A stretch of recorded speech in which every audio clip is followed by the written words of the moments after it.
This is probably my favorite coach of all time. She is my mentor. She is my friend. She is the mom boss, and she just did start her new series, Wild. Robyn, what does that stand for again?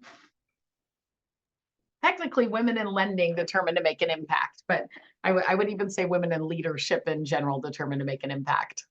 Guys, one of the, I know I over emotional when I talk about her, but one of the human beings that has truly helped shape and mold a lot of our lives, this is Robyn LaVassaur. Robyn, we are grateful to have you today. Well, thank you. Thank you for having me. I'm super excited. Woo! I'm sure, actually, to all the realtors who are on here, thank you.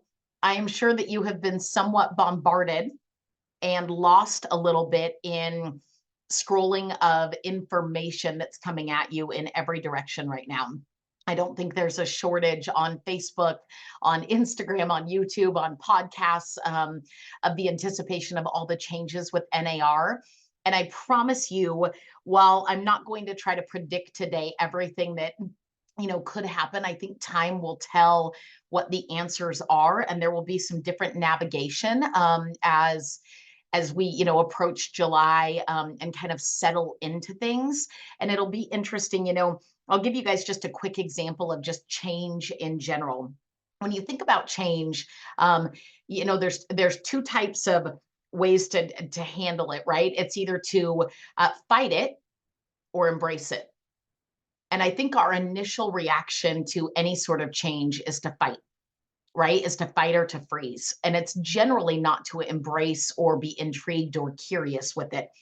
And so I would challenge every single one of us with all things. Change is inevitable, right? It's constant. It's for sure something that's going to happen every single day to us.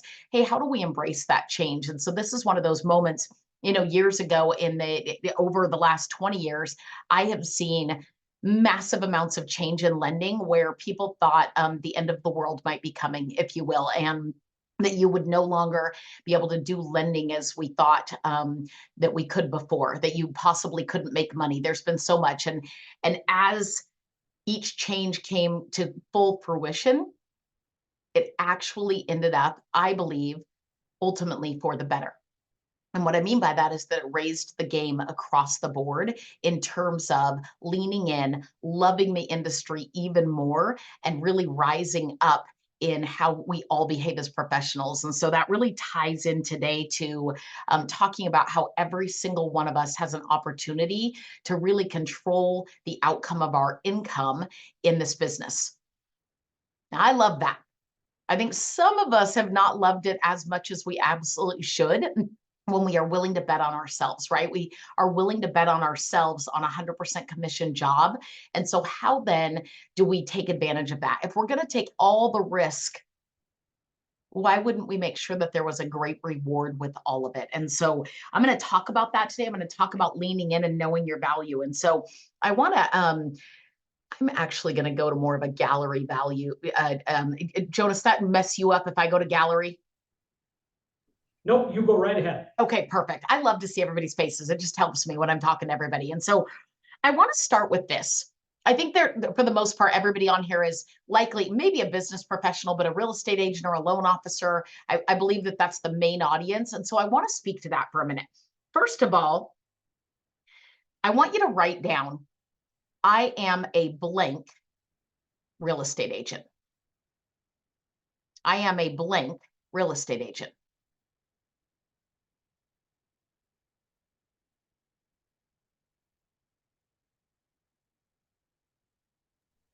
One of the guys in my room said cranky. Oh. We better work on that quickly. Okay, now I want you to fill in the blank. I want you to fill in the blank. Now you could put loan officer, right? I am a blank loan officer. I want you to fill in the blank. Go ahead and put the words in the chat and be honest. Be super honest.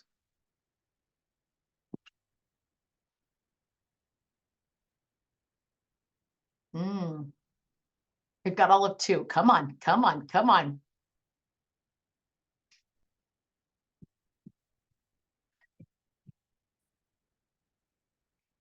I like it. Okay. We've got some words here. Awesome. You guys seeing the words? Here's a good thing. We're staying fairly, like pretty darn positive in all of this, which is really, really, really good. Okay. Could be multiple, could be multiple. So when we think of that, I want you to now take the word that you just used to describe yourself. And I want you to, down below, write out why.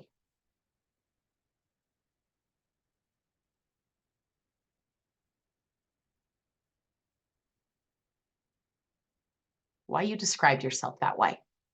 Why are you dedicated? How? How are you dedicated? How are you compassionate? How are you masterful? How are you highly experienced? What does the creative mean? How do you kick butt? How are you conscientious? Dynamic, thoughtful, motivated, tenacious, passionate, savvy. What are all those things? Like why? Why and what, if you're really thinking about it, like how do you do those things, right? If you could put it into a value-based statement, how would you describe that for you?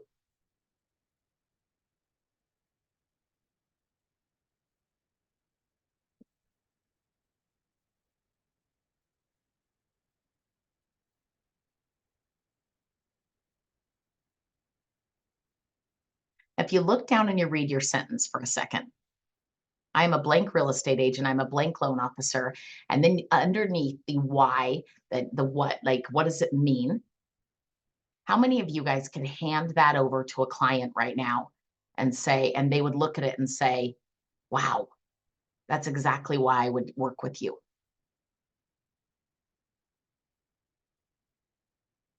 I've never heard it before. I see how that helps me.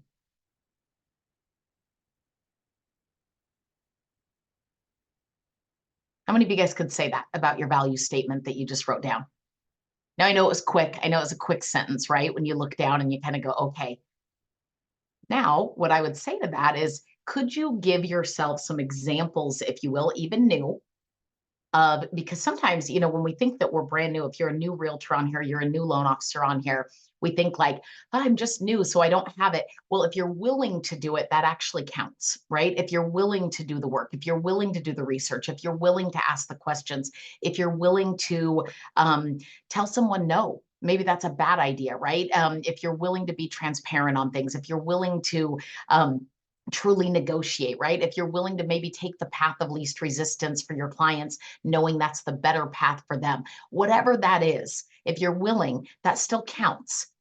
So I don't want you to count yourself out until you get the experience, because you're going to be on a little hamster wheel, right? Very important that you actually see that. And so is anybody willing to share a couple of their value statements, good or bad? I'm super happy if you look down and you're like, oh, that didn't fit at all. I wouldn't hand that to somebody. Is anybody willing to share it? Can I get a hand up? Can I call on someone? Can I get a share? Everybody's like, no way. Jonas, you got hand, Robyn. Yeah, go ahead, Chelsea. I was just saying that I'm motivated and I'm genuine because I care about people. I like to put them first generally. So motivated and genuine and care about people. Okay, I like it. Let me get another one. And Christy, your loan officer world, right? Like, yep. So we're gonna, okay. Let me get another one. Robyn, one of my guys will share. Okay. Go ahead, Jason. I hope it's the cranky one. Go ahead. Go ahead. Oh, I wrote, I'm a creative realtor because I think outside the box and make guerrilla rap videos to sell houses. Okay. Guerrilla rap videos to sell houses. Okay. Who's got another one? I do, Robyn. Okay. So I put I'm a motivated and determined loan officer. I'm determined to get people to a point where they're comfortable and confident, not only knowing they can own a home, but they believe that they truly deserve to be a homeowner. Okay. I like it. Good. One or two more. I'm a caring real estate agent because I care about my client's outcome. Okay? I care about my client's outcome. First of all, let me just say this to you guys. You're already doing a great job just by being willing to write down a sentence. How many of you guys struggled a little bit with that? Like, what words do I put here? Like, how do I even say it? Like, what would I write about my own value? Now, here's what's funny. If you wrote down the value of another professional that you know is like, let's call it a financial advisor, a CPA, a real estate agent, a loan officer. I mean, there's a doctor there. It's a professional in general. If you wrote down why they're valuable to you, what would that look like? Why are they valuable? Anybody have a quick story about one that's valuable? And you're like, man, I could literally share this one's value all day long. I could tell everybody and their mother, this is who they should use in this space. Can everybody think of somebody like that in their world? Can you think of it? I don't know about you guys, but I can think of a few in my world that I absolutely think like you should use this person, bar none, like every single time. They're incredible at their job. I can think of some realtors, right, that I literally would define that way all day long. Now, the one that gets a little uncomfortable is how many people would say that about us? How many people know the value statement that you just wrote down, the why potentially, and would be convicted on it and then want to share it, have experienced it firsthand, what you bring to the table?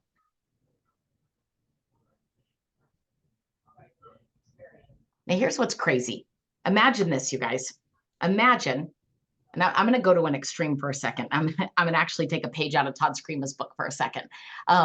One, imagine right now that you are an incredible heart surgeon.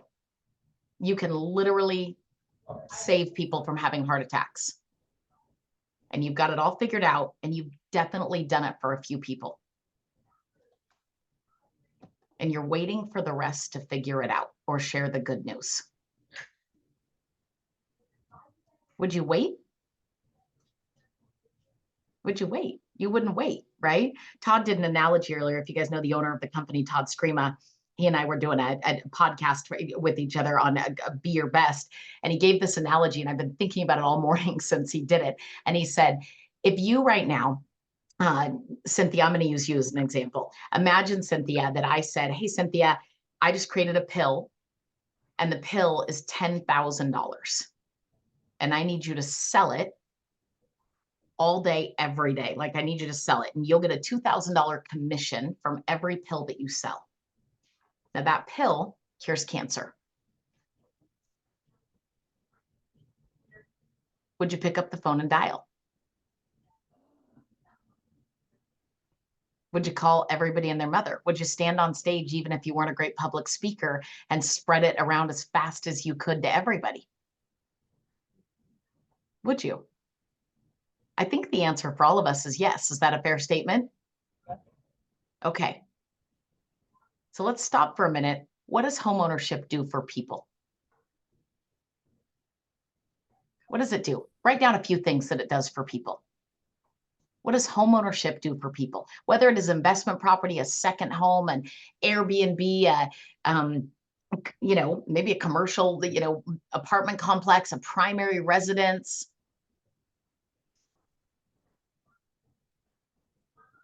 What's it do?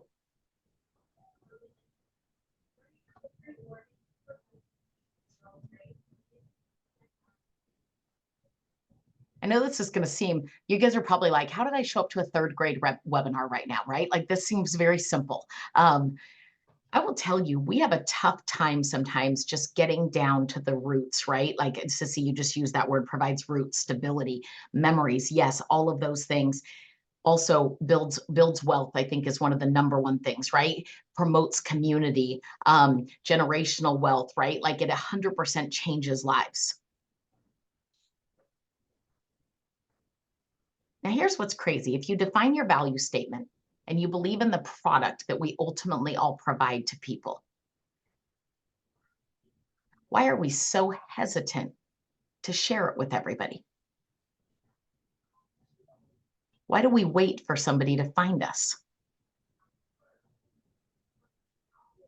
Why do we get so timid that we hope somebody still reads the one postcard in the mail that comes every 90 days, or the one email that comes on a typical drip campaign, and that they'll see our name and they'll think, oh my gosh, there they are, the caring, passionate, confident, like excited realtor that wants to help change my life. Is that how we feel? Is that how we really show the world who we are and what we're doing? How many of you guys feel like you show up every day with that kind of energy to flow out to your clients, to your past clients, future clients, referral clients, all of those things? How many of you guys feel like you show up every day with that kind of energy and conviction and excitement? Most days. Every day, most days. Okay. Like, listen, how many of you guys know Jonas Rosenberg? For sure he does, just for the record. Like Jonas is like all in, right? Like he is there for sure. I bring this up, you guys, because that's literally what is missing. And every single one of you, it's so fear. Yes, Ryan, like, man, it's such a powerful word, vulnerability, fear, hesitation, all of those things. But generally that comes from us really understanding, hey, do I believe in what I'm doing? So how many of you guys could say unequivocally, regardless of interest rates or anything else, I believe in what I'm doing. I believe in why I'm doing it. And hey, here's what's crazy. Does it matter that it comes with money?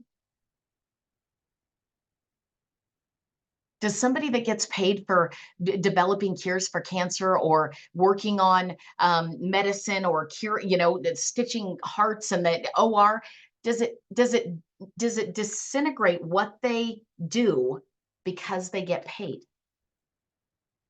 No. And yet we have the hardest time with that. Is that a fair statement? Like we have such a hard time with it. And all of a sudden we're like, I hope the world finds me and then I'll help them and I'll give them my best self then. Now I want to go to the other extreme on this. What's it cost to work with somebody who's not great?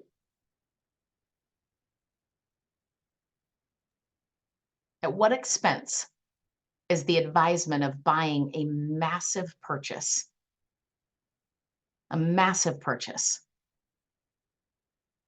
And the realtor not doing their due diligence, their research, not truly understanding the contract and some of the ins and outs, not looking at maybe what your 1 year and your 5-year vision really are, right? Staying in alignment with that, having patience, making sure that maybe you've seen multiple properties instead of just one that you drove by and thought, this is it, this is the only one I want to see, right? Like pushing you, if you will, having a challenge or sale conversation. What's it cost for a lender who refinances somebody over and over and over and over again at the cost of all their equity? Only thinking about today, not tomorrow, not a year from now, not 3 years from now. What's that cost? What's it cost to have a financial advisor who never pays attention? You think it costs something? I guarantee you it costs something, right? I guarantee you, I'll give you the simplest move. We have an incredible leader in our branch, co-partner with me. His name is Davey K, and he is brilliant, and he has a really incredible financial advisor. And those two literally talk, and he sends out a new allocation suggestion for all of our 401ks quarterly. He'll say, hey, here's the new allocation. Now, people that make the move over the people that don't literally have a swing of 5 to 6% in what they're earning on their 401k account from one suggestion in the branch. I can track it. So how much value is that? Well, I'll tell you what, if you understand the value of money and the compounding of what that can do, it's pretty significant. Does that make sense? One little move, one little investment, one little, I'm not going to hold this to myself. I'm going to share it with others. Now, here's the crazy thing. You are the one that you're going to share with others. Because I would hope that you're going to be strategic, transparent, right? Diligent, strong, right? Negotiation, curious, invested. Now you'll notice none of the things that I said in any way, shape, or form were the words cheap, fast, or easy. Cheap, fast, or easy, right? So we're at this crossroads right now with NAR. We're at this crossroads right now in lending in general. We've been there for quite some time, and lending tends to go through more changes. And the reason that I bring that up is you will have two worlds, in my opinion. This is absolutely opinion-based. Time will only tell. And some, just like when interest rates go up, they start to do what? Commoditize the business. And when you're a commodity, you compete on two things. And what are those two things? Price and fast and easy, right? Like those are, maybe that's three, but that's what you're competing on, right? How fast, how easy, and how cheap can I make it? Is that a fair statement? When you're leaning into value and you understand the value, oh, now all of a sudden we're going to lean into my skill sets, my intentions, my diligence, right? My ability to navigate, my ability to communicate. And not only am I going to lean into it for and with my clients, but I'm going to lean into it myself, meaning I'm going to adapt skills. So when we hear things and we see things, when rates go from 2.875 to 7%, I know 7's being mild lenders. I know that they even went higher than that. When that's what happens, how many of you thought, I better lean into my skill set? I better lean into my communication skills. I better lean into my expectation setting. I better lean in to my strategies. I better lean into learning additional programs. I got to know it. I'll give you guys the weirdest, just short story. I have a hairdresser, and for years I used the same gal. Friends, our boys were friends, so I used the same gal. And one day I'm doing a home loan for somebody who was referred to me, and we're around the same age, and we just got to talking as I was doing her loan application. And as we were sitting there talking, at the time I had short, bobbed, dark hair. Now, I had left it that way for years. And it's not that I didn't like my hair. It's that my hairdresser literally told me that I couldn't do anything else. I couldn't have long hair. I couldn't have hair with, some people like color, some people don't. For me, I wanted some dimension in it. Like, she just said my hair wouldn't take, it really wouldn't grow. Like, it was what it was. Okay, so I just stuck with it. Normal routine. Now, the truth is that professional, always challenging to get, her and I on the same schedule. She was never consistent office hours, later canceling appointments, moving things around. My hair was not something that I was in love with anymore. And all of a sudden I'm sitting across the desk from a gal and we start talking and I said, how'd you get into hairdressing? And she starts telling me that she spent a couple of years as an actual apprentice in the hairdressing world. And to this day, she takes multiple 4 to 6 additional trainings a year to stay up on all the latest everything. She's so invested in her craft, works at one of the best salons in town, constantly doing workshops, traveling to places to learn, investigating products. And as she's explaining all this to me, I literally, little by little by little, I'm like, should I talk to her about my short dark hair right now? Should I ask her if this is a myth or the reality? I know, men, I might be losing you, but just stay with me for a minute, okay? All of you women, maybe you're still in this, okay? Like, I'm literally thinking, can I have long hair? Could it look different? And so finally I'm like, hey, can I ask you something? And I start asking her all these questions and she's like, girl, come see me. Now that was pretty close to 10 years ago. She has been my hairdresser. She has done multiple deals with me. She's referred countless clients to me and realtors, literally countless. I considered her a channel account for all the years that I originated. To this day, she's a dear friend of mine. When my dad was sick, she cut his hair. When my mom was unable to leave the house, she went to my parents' house and I paid her to take care of their hair at their home so they didn't have to leave. Now I magically have long hair and it's got color in it, and it's been taking for a lot of years. But I didn't know what I didn't know. And if she would have just said, oh, I've been doing hair for this long, and didn't give me any background, any lean in, any conversation, any passion, anything that came through, do you think that would have been the same conversation? But she shared herself with me. She shared all the hard work that she's put in, all the love that she has for the career that she's done. And it was so apparent to me that I couldn't wait to not only get in front of her and utilize her for her skills, but then share her with multiple other people. I know that sounds corny just around a hairdresser. But do you think I'm really happy when I get to go spend some time with Corey? Like, I'm really, really happy, you guys. Really happy. I love it. She's invaluable to me in that world. And if anybody, women, we all get it. Like, a really good hairdresser is a really good hairdresser, okay? We all understand. Is it any different in the real estate community? No. Is it any different in the lending community? I promise you the answer is no. How many clients have you ever worked with as a lender that were told no by multiple people and you figured it out? You figured out the yes.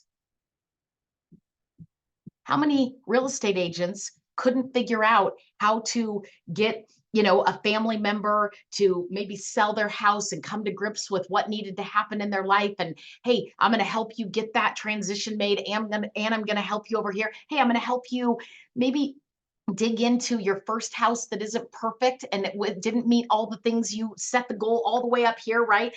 Maybe you're on a champagne idea with a beer budget, if you will, and I'm going to get you here, but we're going to take the steps, and over 5 years, we're going to get you to the next one because I'm invested, right? I'm all in. I'm all in being your realtor. There was the cheesy sayings in the late 90s and early 2000s, client for life. How many of you guys have heard those, said those, thought those, like client for life? And then we do this, but only if you keep in touch. Only if you call me when you need me. Now, the truth is, if you look down at your statement, which I think we could do some work on those, is that a fair statement? If you look down and you said, I had to deliver this multiple times. If clients think of me, this is what they think of. My passion, my expertise, whatever it is. And then what does that mean to them? Oh, wait, we wrote some things down. Stability, wealth building, right? Community, memories, all of these things. If I could put all that together and then share that story consistently with the world, and I'm going to talk about how here in a minute. How many more people would say, gosh darn it, I for sure want to use Sky, and not only am I going to use them, I'm going to make sure my friends use them and my friends' friends use them, and this person calls and this person calls, because it was an experience, not a transaction. Now, the reason the world's looking around going, they're paid too much, this is too much, this is too much, is because there's so many people out there going, let me make this super fast, super easy. And by golly, if you ask, I'll even make it cheaper.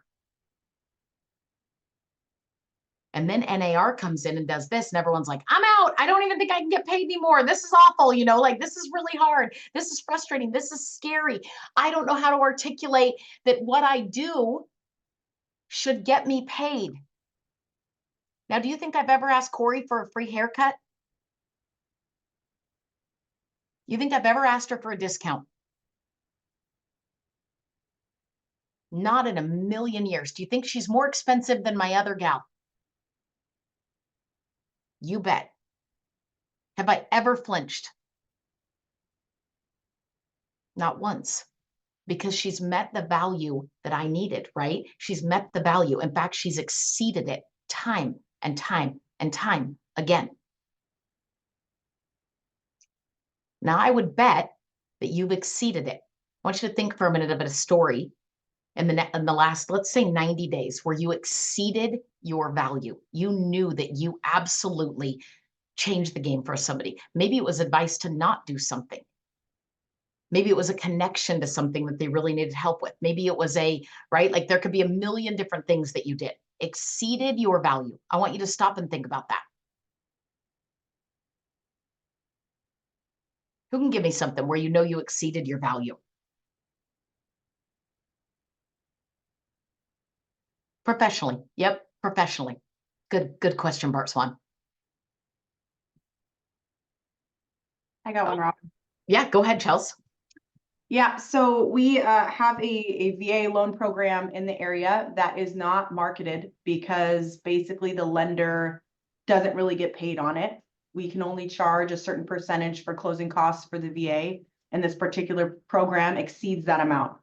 So this client was getting beat out because seller credits weren't really a thing, and they kept getting beat out over and over and over again to the point where they were exhausted and were going to quit.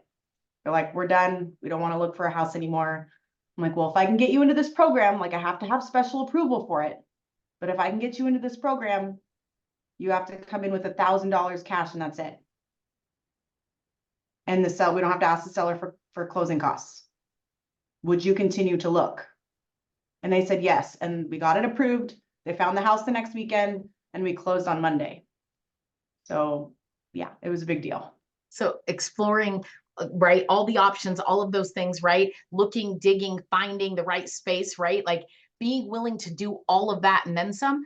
Gosh, there's value there. There's also value for real estate agents, right? That's a huge value to real estate agents. Like, hey, you have a client that's looked, they're frustrated, they can't get closing costs approved. Hey, now there's commissions on the line, all sorts of other things. Man, the value of somebody who's willing to find a way, right? Willing to dig, willing to be in alignment on communication and expectations. All of that can't happen, for the record, you guys, over email. Let me just say that out loud.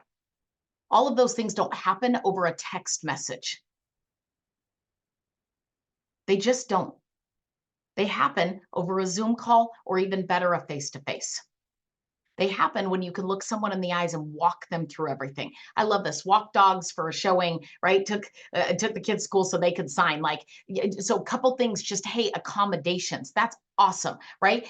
The definition of value, let me just give it to you. A lot of you guys have heard it. I'm just going to say it again. Time, joy, money. In no particular order. For different people, there are different priorities. Time, joy, money. Does that make sense? Now, I think when we think money, what do we think? Cheap. How many of you guys go to cheap when you say the word money? Like, oh, I got to save them money instantly. That's what it means. I will tell you guys, yes, that could be part of it, but what if you make them money?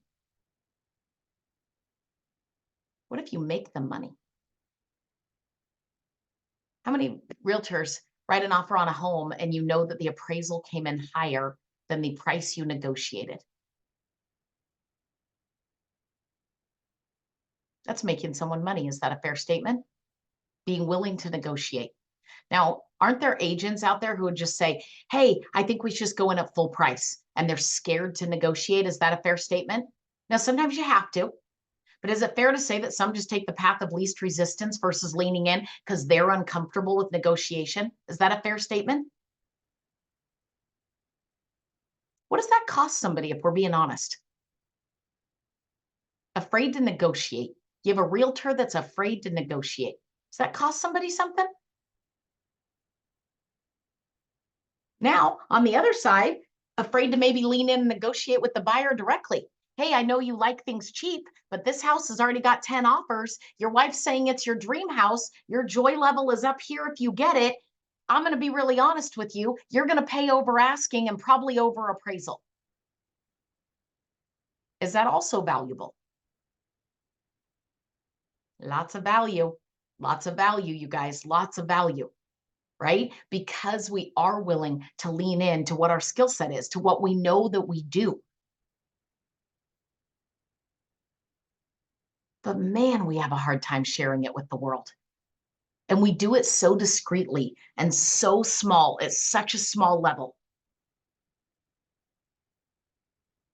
that people don't really understand your value. They don't know the difference between you and somebody else down the road. Is that a fair statement? How many of you guys are like, out of everybody in my field, I feel like I stand out with the value statement that I wrote down? I stand out.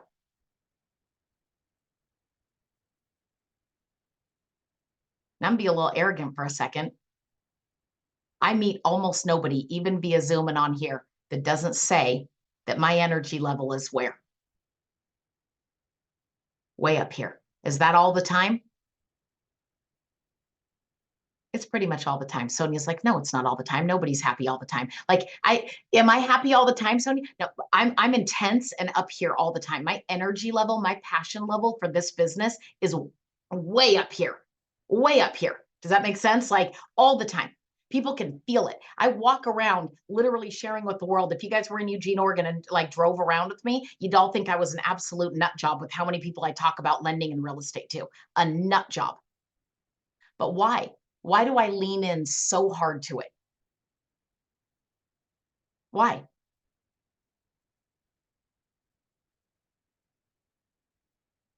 Because I believe in it. And if you really believe in something, shouldn't you get behind it? Shouldn't you be all in? Like, I believe in it. I believe it truly does build generational wealth. I truly believe it creates stability. I truly believe it can be life-changing for someone to become a homeowner. I believe it promotes family, community, independence, security, a million and one things. And I will be relentless in helping people figure out how to become a homeowner, to own multiple. You guys know 70% of the wealth built in America is on what? Real estate. And y'all signed up to represent it. You got licensed and you built skills and you invested your heart and all of the things are there. Is that fair? It's all there. And then we got to share it with people. So how do we share it? How do we share it? Let's talk about that for a minute. First of all these changes and NAR and everything else, like it really just boils down right now, you guys, to conversation, not assumption. Right? Discussion and communication. And so one of the things that I want, hopefully every single one of you to work on is how many of you guys realize that your job for a living, whether it is your visual communication, your verbal communication, your animated, right, emotional communication and all these things, your social media communication, your like phone communication, all of it, every single bit of it. How many of you guys work on all of it consistently? Consistently. I'm working on it consistently. I work on it consistently. Books, podcasts, coach, mentor, correction, acknowledgement, looking in the mirror, whatever it is, consistently. Because communication at the root of everything that we do, isn't that the biggest one? If we're being honest, we can't get much done without it, right? Communication skills. In general. And that communication includes negotiation, right? Introduction, all of the things, right? And which one are we the most afraid of, if we're being honest?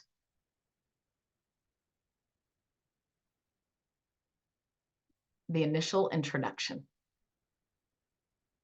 We are waiting for the world to find us and we're waiting for somebody to say our name. And the scariest part about it, you guys, is if you've been doing this long enough, you've got just enough there that right when you get super uncomfortable and scared, the phone rings and a couple things happen.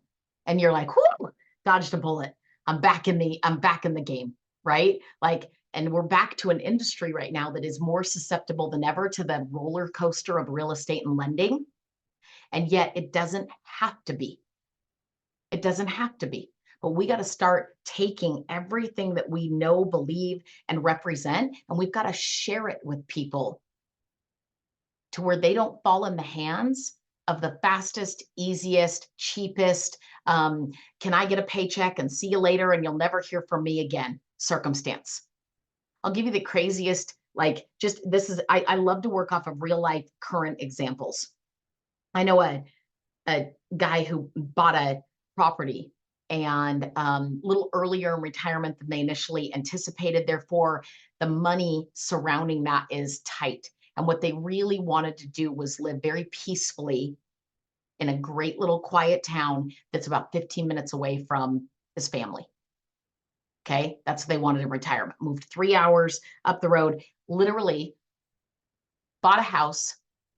It's been right at a year. Now, we all know the consequences of only owning a home for a year. Is that a fair statement? Everybody know the consequences of that in many different ways. If you have to sell, turns out there's an airstrip being put in with a little mini airport right next to it. And there's a massive apartment complex going in right across the street in the empty field. Now, how long do you think those two things have been in play with the county? How long? Do you think that buyer would have bought that property if he would have known? Full disclosure. Maybe not. Now, do I think the realtor is a terrible realtor? No, but could they have done some more research? Would you do the research? Would you? And if you answer that, a yes. Like, I'm a lender that if I were working on a file and I knew I couldn't get the deal done, but down the road is, we'll call it Key Bank, and they're 100% program. I actually have the guidelines and the parameters on my desk. I know that lender down there. I'm going to package it up and hand it over beautifully, because the only way this buyer is about to get this house is if they use that program and that loan officer. And that's the right thing to do. Does that make sense? That's the right thing to do. Now, I know that's who I am. So it doesn't scare me to tell people like, hey, you should use me, right? Like, I'm going to really look at everything. One-stop shop, right? I'm going to take care of all of it. I'm going to sit down and really interview your client, right? Like, really edify you, the agent. We're going to work in triangle in a team. You guys, these things, if you thought right now, how frequently, we all have an insurance agent. Is that a fair statement? Everybody have one? How many of you guys have gotten a phone call at least every 6 months? We'll even go to a year, once a year, reaffirming all your coverage, no changes, all the details, telling you if you could save some money, telling you, right? Like, making sure that everything's dialed in, giving you, like, really spending time with you once a year. How many of you guys get that phone call? How many of you guys would appreciate that phone call if it really came with value? Specific to you, tons of value, tons of information, tons of knowledge. Would you appreciate it? I'd appreciate it. I don't think about insurance. Any of y'all think about insurance? Not till I hit someone and then I'm like, where's my card, right? Like, where's my stuff? Like, what's happening? Or my kids hit someone. Very fun. I have triplets. So I had 3 16-year-olds on the road on the exact same day. And we literally had 1 month series of 3 of them getting in accidents. Very fun life. Like, but I'll tell you what, I knew I wanted my insurance agent then. I wanted to make sure that there was some coverage. Does that make sense? Like, in fact, I wanted to make sure there was an umbrella policy, because one woman that my lovely 16-year-old boy barely bumped into sued us. Came after us personally. She sued us. Now, my insurance agent was phenomenal, thank goodness. Took care of everything. How much stress would it have caused me in work and life and everything else if I didn't have an insurance agent that was heavily engaged with me during that time? Man, what a difference. Does that make sense? My point is, you guys, if that's who you are in this business needs you. But it shouldn't wait to find you. You should be sharing it with everybody. And so what does that look like? Let's talk about it. Hey, I'm going to pick up the phone. I'm going to call my past clients. Now, if they haven't heard from me in a long time, I'm going to start with what phrase? Sorry. I don't know very many people that are like, sorry, click, see you later. You know what I mean? Like, bye-bye, never going to talk to you again. It's so easy. Sorry. How's the house?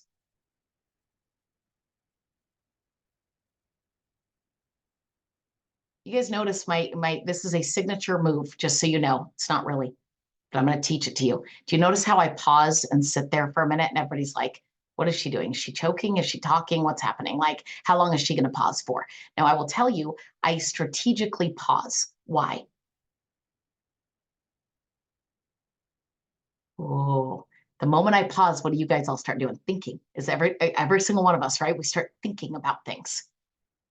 Gosh, how's my house? I don't know. Like, have I heard from somebody, right? All of a sudden we start thinking. We're very bad at the pause. We get so caught up in making these calls. And the moment I say make calls, we go, what am I going to say?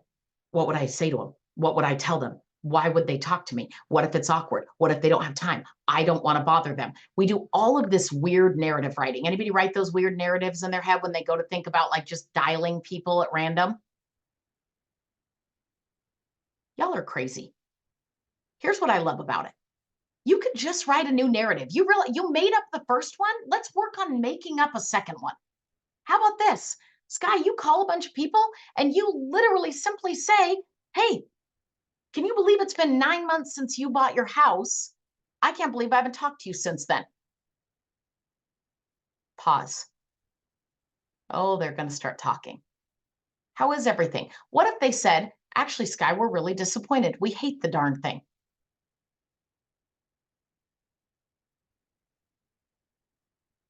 Gosh, I'm so glad I called. Tell me about it. I'm happy to drive over. Let's talk about what's going wrong. The neighbors are a nightmare. Yada, yada, yada. Okay, now we're going to talk strategy, right? Like, okay, now we're going to look at some other, right? Like all of a sudden you're literally part of the solution. Does that make sense? Like all of a sudden you're part of the solution and they're like, gosh, does he care about me? He called me 9 months later and we have no plans to ever do anything again. Now, the truth is life has everybody doing multiple things from just life in general. Is that a fair statement? I got a dog. I do hate my neighbors. The commute. I thought I wanted this. Stairs. Nope, I don't. Just kidding. I bought land, way more work. Didn't actually want it. Thought it was my forever. Like on and on and on and on and on, right? Never thought I'd be a landlord. Actually decided we wanted to buy a rental property, right? Like we are crazy people. We change our minds and our decisions all the time. And it's not our job to be like, I wonder if my agent's still an agent. I wonder if I should look online and get caught by AI and somebody all of a sudden ring because you clicked the Zillow link or you all of a sudden dialed, right? The lender that's flashing a rate online. Are they going to really spend the time with me and give me all the advice and all the advisement that I need? Are they going to do the job that Odessa would do, that Ron would do, that Brenda would do? And I believe wholeheartedly the answer is no. Probably 95% of the time. Is that a fair statement? Does anybody else believe that wholeheartedly? So wouldn't it be really simple to every single day just passionately check in on our clients, passionately check in on our future clients, passionately check in on other opportunities to buy and sell real estate, right? To do things for and with people, to then connect and have a lending experience, right? To think about all of those leads that died that never bought a house because they freaked out last year and all of the rate changes and everything else, and they're stagnant. I'm going to give you another example that's so specific to you guys. I have got a great realtor friend and used me for years as a lender. And I absolutely love her. And she has fallen pretty flat over the last year. And she's actually felt some overwhelm, some anxiety, some shame, if you will, some frustration, some letdown, some failure. How many of you guys have felt like that at one time or another with the results that we're getting right now in the business? It's just been there, right? And she's a great agent. Gosh, is she good at her job? I know how good she is at her job. So she calls me and she says, coach me. And I said, all right, let's coach. So I said, how often are you checking in on your past clients? No, I knew you were going to ask me. I'm making calls for sure.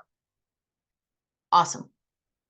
All objections. Oh, what are those great objections that we love to hear? My rate's too low. I'm not moving. Rates are too high. I'll wait. I don't know, the market's soft. The prices are too high. There's no inventory out there. I don't see anything I like. I'm worried about the political climate, right? I'm not like, how many of you guys have heard all of these lovely little things? All these lovely little objections.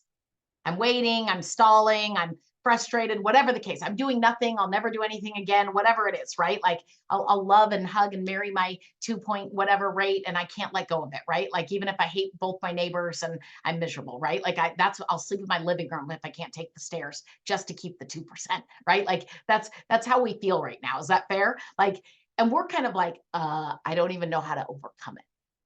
So we're like, well, if anything changes, call me if you need me. And all of a sudden we're like, I'm not making any more calls because that's awkward, right? How am I going to talk somebody out of leaving 2%, if you will?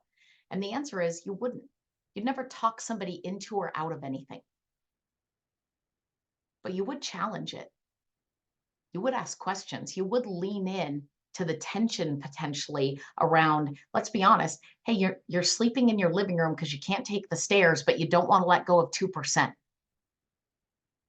How much quality of life is there in that, right? Like, now that's an exaggeration. I bet somebody's actually doing that, just so we're clear. I bet somebody is, but that's a potential exaggeration, right? So I'm literally coaching this realtor. And I said to her, I said, let's talk about your clients. Now, realtors listen and loan officers listen. I said, how many buyers, this is January, how many buyers are you currently working with? How many listings buyers? And she goes, oh, it's really quiet right now. Like, and I go, well, how many leads, how many prospects do you have? Now, she's a good long time seasoned agent. She's like, maybe 2 buyers, and I think I've got a listing coming up. And I was like, that's it? That's all you're in contact with in your mind. Those are the only people about to do something. Yes. I was like, bull. I know that's not true. I said, take a minute. I want you guys to do this. Write a list of all the people that didn't move last year that have a desire at some point to do something. Now, I bet right now you can bring up some people in your head that maybe even got partway there and didn't go through with it. Is that a fair statement? Like maybe even made an offer and it ended up not coming to fruition. Their house didn't sell. It was contingent, rates, whatever the case, right? They got cold feet, pulled back, didn't move. Is that a fair statement? How many of you guys have some of those right now that are in your head? You're like, got them, check and check. When was the last time you honestly talked to them? Be honest with yourself. Is it in the last 30 days or less? Last 30 days or less. Now, here's what's interesting. So this gal, I said, now I know for a fact, because of some of the clients that I've worked on, I know for a fact, now I'll give you a secret, she's working with my nephew. Now, I know for a fact that my nephew tried to buy a house last October, contingent on the sale of his home, and it didn't go through because his home didn't sell and everything just kind of got tense and it didn't work. Now, his wife is about to graduate from dental hygiene school. He's a firefighter paramedic. They want to buy a couple hours away and they've already started talking about it. And she hasn't been in touch with them since when? Since they fell out of contract. Now, in her mind, the moment they decided to get going again, they would do what? Call. Now, she showed them countless properties, wrote an offer, got into contract, extended the offer twice, waiting on the contingent sale, and then it all fell apart. How much work is that, agents? A lot of work? Is that a fair statement? Is that a lot of work, team? Okay, so we know there's a whole bunch of work going on. We know she added all the value, all those things. I said, when was the last time you checked in on him? Now, I happen to have a private scoop on this one, but let's just talk about it. She said, well, so next thing you know, I'm talking to my nephew. He goes, hey, I heard from my agent. I had no idea she could refer me to an agent up in Portland. So she connected me with a Portland agent. Now, here's what's great. That Portland agent is now working with us. Guess who's in contract and closing April 15th? My nephew with his new wife. They're buying a house. Now, the agent they used to list their other house that's 3 hours in Central Oregon got out of the business. So where's the opportunity for the agent who did the quick follow-up call? I'll refer you to Portland. I'll refer you somebody over in Central Oregon if you need somebody. And by the way, I'm going to take great care of you because what's the age group around these 25-year-olds that are buying houses? A lot of friends who also are buying houses. Is that a fair statement? Like, oh, I said, we have another mutual friend. I said, hey, when was the last time you talked to Misty? She's like, huh? I said, when was the last time you talked to Misty? Long time ago. I said, didn't Misty refer you her sister once? Yeah, that was 2 years ago. She closed on a house. So when was the last time you talked to Misty? I haven't. I said, you mean you haven't called somebody that referred you business and just checked in and said hi and talked to them and update them on the market and just have a conversation? Now here's what's crazy. Misty's got a son that is about to get married. Did you know that? No. She's got a daughter who's about to graduate college. Did you know that? No. She has 4 other sisters that need to buy houses. Did you know that? No. But do you expect Misty to remember you? To dig up the professional when she needs it? I say that, you guys, because we're playing so small for how big we want to live, for how big we want to represent, for how passionate we actually are. Is that a fair statement? For how much we say we believe in it. My goodness, do we play small. And we write a narrative that cold calls, I'm only asking you to call people that actually know you, just for the record. I didn't even tell you to make a cold call yet today. I told you to call your own past clients. Like, that is not that hard. I told you to call people that have referred you in the past and thank them and check in on them and see if you can find a need and fill a need. I told you to walk around passionately and look at people and know, do I know if every single friend that I know knows that not only I'm a realtor, not only that I'm a lender, but that I literally would be honored to be theirs, that they know I'd only want them to use me, and that I would make for sure, I would do my best work working for them, alongside them. That's who I am. And as altruistic and as cheesy as that sounds, you guys, people do not ignore heart and they don't ignore hustle. But they can't see your heart, and all of us are not hustling, if I'm being honest. We're not. And someone else is, and they're going to get caught up in it. And it's not because they don't like you, it's because they hardly remember. So I want you to lean in to the opportunity. Your paycheck, you guys, how many of you guys want to make more money this year and have a great year in 2024? Help countless people invest in real estate, build their wealth, do all of the things they need to do. Now, how many of you guys are making calls daily and setting face-to-faces and spending time with people as if that's for sure your passion at the same time? Just so you know, if one hand's down and one hand's up, you're negating yourself. It's an offset. I want both hands up. I want both hands up, right? Raising the roof, like up to the sky, like whoop, whoop, like we are doing this, right? We are passionate. We are all in, and we cannot wait to share ourselves with everybody. And guess what? Buyer's agent fees, all of these things, they will work themselves out when your intentions and your heart is to represent, to help, is to connect, is to be the professional. All of the things that change in this industry, and there will be more, my friends, you will always overcome by being a passionate professional who is all about their clients and their best needs, because that kind of value is truly priceless and can withstand anything. Jonas, thank you for having me.